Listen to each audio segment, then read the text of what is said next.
Good point. Yeah, I am terrific.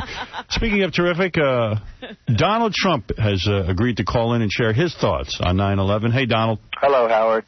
It's a sad day, but you're one of those guys who said, keep investing in New York, and people are doing it, right? Well, they are. It's never, I don't think it's ever been better from that standpoint, Howard. I guess it has a lot to do with interest rates being so low, but I don't know. It also has to do with the fact that people really want to buy a piece of the Big Apple, and they really do. I've never really seen it like this to the extent. We haven't come back, though, fully, have we? I mean, the tourism is off. A lot of businesses. Well, the hotel market is terrible in New York, which means that people can come, get a good bargain and all of that, and it'll change. The hotel market is terrible. The office market is pretty average at best, probably less than average. The condominium market and the residential market, though, is extraordinary. The condominium sales market for residential is, I would say, the best I've ever seen it. Because of low interest rates?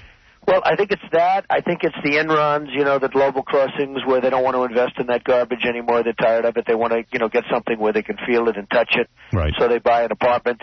But it's a lot to do with interest rates. It's a lot to do with the bad stock market where, hey, a lot of people have made their best investment by buying shelter, by buying a house. Probably the most important question I can ask you on a day like today is, where is Melania and is she naked? Well, Melania is now in bed. Yes. I'm in my office. Right. And as to whether or not she's naked, I'm not 100% sure. Really don't know the enemy. I know, they're skulking around somewhere, and you just feel like you're sitting duck. But we have an idea who the enemy is, and a lot of times the politicians don't want to tell you that. Are you for invading Iraq? Yeah, I guess so. I wish it was. I wish the first time it was done correctly. Right. Are you still against rebuilding the World Trade Center? I'm not against rebuilding it. I guess the height thing, what Cabby said is really true, though. Unless you're going to build buildings bigger and better. I looked at the proposals. I don't know if you saw them. They came out 2 weeks ago. They were terrible. Yeah. They were 50-story buildings.